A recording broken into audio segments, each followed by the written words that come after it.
प्रभात खबर की ओर से आपका अभिवादन। आप देख रहे हैं आपातकाल के 50 साल की 8वीं कड़ी और मैं हूं अजय कुमार। और हम लोग चर्चा कर रहे हैं कि जून 1975 में पूरे महीने क्या राजनीतिक तौर पर सरगर्मी थी और क्या कुछ चल रहा था।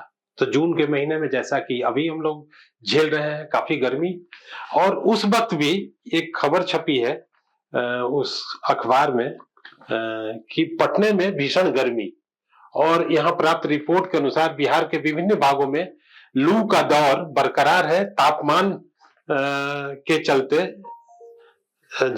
सामान्य जनजीवन अस्त व्यस्त हो गया है। और साथ में ये तो मौसम की गर्मी थी, साथ में मैं आपको बताऊं कि राजनीतिक तौर पर जो गर्मी थी वो इससे भी कहीं ज्यादा थी, मौसम की गर्मी से भी। और उस दिन का आर्यावर्त अखबार देखिए, इसमें छपा है कि कलकत्ते में जेपी विरोधी रैली हुई। इसके पहले के एपिसोड में हमने जिक्र किया है कि जेपी के साथ 15 संगठनों की सभा होती है वहां पर, और उसके खिलाफ मतलब 2 दिन के बाद ही वहां कलकत्ते में जेपी के विरोध में रैली होती है। पश्चिम बंगाल वामपंथी दलों को स्वीकार नहीं करेगा, ऐसा मुख्यमंत्री, तत्कालीन मुख्यमंत्री बंगाल के जो थे उनका आरोप था, उनका भाषण था। तो हम इनके भाषण में थोड़ा तफसील में जाते हैं कि ये क्या बोल रहे हैं और लोगों से क्या अपील कर रहे हैं। कलकत्ता में आज बंगाल कांग्रेस की ओर से एक विशाल रैली का आयोजन किया गया।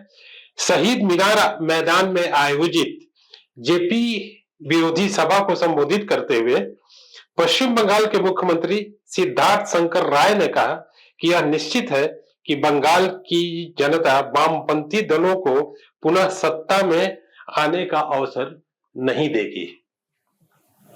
आज यहाँ शहीद मीनार मैदान में जयप्रकाश विरोधी एक रैली को संबोधित करते हुए मुख्यमंत्री ने आरोप लगाया कि 1967 से 71 के बीच जयप्रकाश नारायण ने कहा था कि जब वामपंथी दलों के सत्ता में रहने के कारण पश्चिम बंगाल में आतंक का वातावरण बना हुआ है। ऐसा कोई बयान होगा जिसका हवाला ये दे रहे हैं सिद्धार्थ शंकर राय, जो तत्कालीन मुख्यमंत्री थे। और आज तक कांग्रेस ने बंगाल को राजनीतिक स्थिरता प्रदान की है। तो श्री जयप्रकाश नारायण वातावरण में विष बोने घोलने आए हैं, इनका ये आरोप था। श्री राय ने 5 जून को वामपंथी दलों द्वारा श्री जयप्रकाश नारायण के नेतृत्व में निकाले गए जुलूस को शोक सभा की संज्ञा दी, और ये भी कहा कि इसमें वही वामपंथी लोग थे जिन्हें जनता ने पिछले चुनाव में ठुकरा दिया था। उन्होंने कहा कि उस दिन 20 दल एक साथ मिलकर इतने लोगों को इकट्ठा नहीं कर सके थे जितने आज अकेले कांग्रेस ने किया है। उस समय जयप्रकाश नारायण भी कलकत्ता के दौरे पर थे, और उनकी एक खबर छपी है उनके हवाले से, निष्पक्ष चुनाव में कांग्रेस की हार अवश्यंभावी, जेपी भाड़े की रैली के लिए श्री राय की भर्त्सना। तो ये देखिए कि अब तक जो बयान छप रहे थे या बयानबाजी हो रही थी, अब वो टकराव के रूप में एक दूसरे के खिलाफ रैलियों के जरिए लोग सड़क पर आने लगे थे। तो इनका बयान ये छपा है कलकत्ता से। सर्वोदय नेता, जिसको हम पढ़ देना चाहते हैं, सर्वोदय नेता श्री जयप्रकाश नारायण ने आज यहाँ कहा कि यदि गुजरात में कांग्रेस चुनाव जीत जाती है तो प्रधानमंत्री श्रीमती इंदिरा गांधी अधिनायकवादी हो जाएंगी। श्री नारायण ने कहा कि मुझे विश्वास है कि यदि चुनाव बिना किसी दबाव के सही ढंग से हुआ तो कांग्रेस की हार निश्चित है, किंतु यदि चुनाव में धांधली हुई, पैसे पानी की तरह बहाए गए तो परिणाम कुछ और हो सकता है, ये आशंका उन्होंने जाहिर की थी। छात्रों की एक सभा में भाषण करते हुए श्री नारायण ने कहा कि श्रीमती गांधी के पक्ष में चुनाव परिणाम होने पर वे तानाशाह की तरह नागरिक स्वतंत्रता पर कुठाराघात करेंगी तथा जनतंत्र को नष्ट करेंगी। उन्होंने कहा कि उसको रोकने का एक ही उपाय है कि इस चुनौती का सामना संपूर्ण जन आंदोलन संगठित कर किया जाए। और उन्होंने आगे उनके हवाले से खबर में है कि श्री नारायण ने कहा कि आगामी 9 जून को पटना जाने से पहले ही वे पश्चिम बंगाल में तदर्थ रूप से जन संग्राम समिति संगठित कर जन आंदोलन का शुभारंभ कर देना चाहते हैं, जिसके लिए वे विभिन्न दलों से परामर्श कर रहे हैं। भारतीय कम्युनिस्ट पार्टी मार्क्सवादी की चर्चा करते हुए श्री नारायण ने कहा कि वे लोग आम जन आंदोलन में शामिल होना नहीं चाहते, किंतु नागरिक स्वतंत्रता की रक्षा हेतु इच्छुक है। श्री नारायण ने कहा कि नागरिक स्वतंत्रता आम आंदोलन का एक अंश है। तो इस तरह से ये घटनाएं आगे बढ़ रही हैं।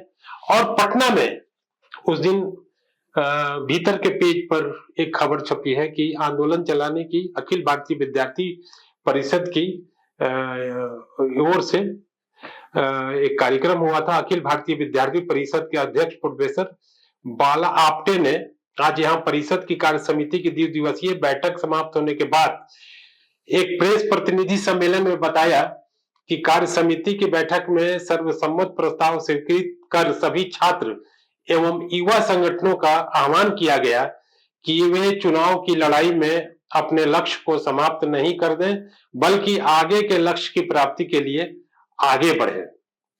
उन्होंने इसके लिए भारतीय राष्ट्रीय छात्र संगठन, विद्यार्थी परिषद, अखिल भारतीय युवजन सभा, दोनों गुट समाजवादी पार्टियों के आदि मिलकर संगठनों को चाहिए कि वे एक साथ मिलकर आंदोलन के लिए काम करें।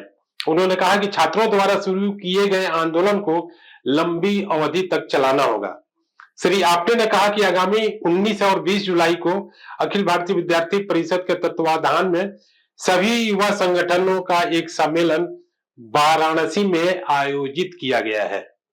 तो इस तरह से छात्र मोर्चे पर भी जो अलग अलग पार्टियों के संगठन थे वो सक्रिय थे और अपनी पार्टी के हिसाब से एजेंडा तय कर रहे थे।